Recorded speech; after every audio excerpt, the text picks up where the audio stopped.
नमस्कार। आजमगढ़ की सड़कों पर खिचड़ी की खुशबू और मकर संक्रांति का जश्न। भारत रक्षा दल ने पुरानी परंपरा को फिर से किया जीवंत। आजमगढ़ शहर की गलियों में आज एक अनोखा नजारा देखने को मिला। भारत रक्षा दल की नगर इकाई की टीम सड़कों पर निकली और हाथ में लाई, चूड़ा, गट्टा, तिवड़ा के घी पैकेट लिए हुए थे और राह चलते लोगों को बांटते हुए हर किसी को हैप्पी मकर संक्रांति कह रहे थे। सूरज मकर राशि में प्रवेश कर रहा था, उत्तरायण में पर्व हो रहा था और शहर के ब्रह्म स्थान, पहाड़पुर चौक, महात्मागंज, सिविल लाइन, कलेक्ट्रेट चौराहा, रोडवेज जैसे प्रमुख चौराहे पे करीब 1000 पैकेट बांटे गए। बुजुर्गों के चेहरे पे पुरानी यादें ताजा हो गई, जबकि नई पीढ़ी में उत्सुकता जगी कि ये क्या हो रहा है भैया। तो मैं आपको बताता हूँ कि ये क्या हो रहा था, खिचड़ी पर्व कैसे मनाई जाती है, इसका क्या महत्व होता है। तो इसके लिए आप लोग मेरे वीडियो में बने रहिए। पुराने समय में मकर संक्रांति को खिचड़ी पर्व कहा जाता था। 15 दिन पहले ही इसकी तैयारी शुरू हो जाती थी। ससुराल या ननिहाल से खिचड़ी आती थी। लाई, चूड़ा, गट्टा, तिवड़ा, आलू, गोभी सब कुछ मिलकर आता था। बहू बेटियां इंतजार करती थी। घर घर में इसका आदान प्रदान होता था, रिश्ते मजबूत होते थे, संस्कृति जिंदा रहती थी।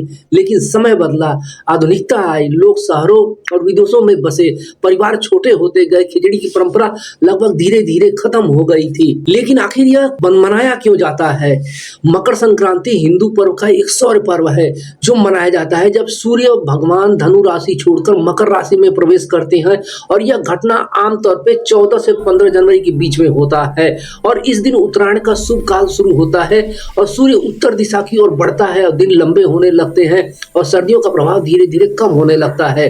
यह पर्व फसल कटाई, प्रकृति की पूजा, सूर्य की उपासना और सामाजिक एकता का प्रतीक है। धार्मिक मान्यताओं के अनुसार इस दिन स्नान, दान, तिल, गुड़ का सेवन करने और खिचड़ी का प्रसाद बहुत ही पुण्य माना जाता है।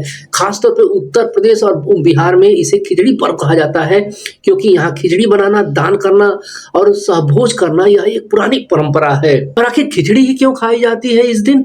इसका भी एक बहुत बड़ा महत्व है क्योंकि खिचड़ी को सात्विक भोजन माना जाता है। चावल, उड़द की दाल, घी, हल्दी, सब्जियां मिलाकर बनाई जाती है। यह शरीर को गर्माहट, ऊर्जा और पोषण देती है। मान्यता यह है कि इस दिन खिचड़ी का सेवन व दान करने से दोष शांत हो जाते हैं और स्वास्थ्य अच्छा रहता है और साल भर सुख समृद्धि बनी रहती है। पुरानी परंपरा में ससुराल में बहू बेटियों को खिचड़ी भेजी जाती थी जिसमें लाई, चूड़ा, गट्टा, तिवड़ा, आलू, गोभी सब शामिल होते थे। यह रिश्तों को मजबूत करने और संस्कृति को जीवंत करने का एक माध्यम है। लेकिन समय बदला और समय के साथ में ही ये सारी परंपराएं धीरे धीरे खोती गई और इसी परंपरा को जीवन करने के लिए भारत रक्षा दल ने यह अपना एक इनिशिएटिव लिया। और इसके बारे में हरिकेश विक्रम श्रीवास्तव, जो कि भारत रक्षा दल के प्रदेश अध्यक्ष हैं, उन्होंने क्या कहा कि पिछले 27 से 28 साल से हम लगातार खिचड़ी भोज का आयोजन करते आ रहे हैं। इस बार नया अभियान चालू किया, दाना बांट के दाना खाओ। आज हमने 1000 पैकेट तैयार किए और शहर के अलग अलग इलाकों में बांटकर लोगों को मकर संक्रांति की शुभकामनाएं दी। यह सिर्फ खाना नहीं है, हमारी संस्कृति को जिंदा रखने का प्रयास है। खिचड़ी के बहाने लोग एक दूसरे से मिलते हैं, घर जाते हैं और भारतीय परंपरा का झंडा बुलंद करते हैं। इस मुहिम में सहयोग देने वालों में सचिन जायसवाल, राजन अस्थाना, महेंद्र चौहान, धर्मवीर, ज्ञानेंद्र, मनीष भार्गव, सोनू पंडित, अजीज अहमद, दिनेश राय, उमेश सिंह गुड्डू, आलोक शर्मा, नीरज वर्मा, प्रदीप जायसवाल और धनंजय। और इसमें और क्रांतिकारी कार्यकर्ता शामिल रहे। लोगों ने इस पहल की जमकर तारीफ की। एक बुजुर्ग ने कहा कि बहुत दिनों बाद खिचड़ी की असली खुशबू आई। वहीं एक युवा ने मुस्कुराते हुए कहा कि पहली बार पता चला कि खिचड़ी का इतना बड़ा महत्व होता है। मकर संक्रांति सिर्फ त्योहार नहीं है, यह फसल, सूरज, प्रकृति व सामाजिक एकता का उत्सव है। उत्तर प्रदेश में खिचड़ी इस पर्व का सबसे महत्वपूर्ण हिस्सा है।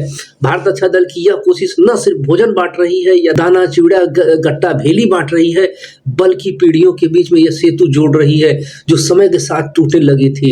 एक छोटा सा पैकेट, लेकिन उसमें छिपी थी पूरी संस्कृति की गर्माहट। आप सभी को मकर संक्रांति की हार्दिक शुभकामनाएं। आपका यह वीडियो देखने के लिए बहुत बहुत धन्यवाद।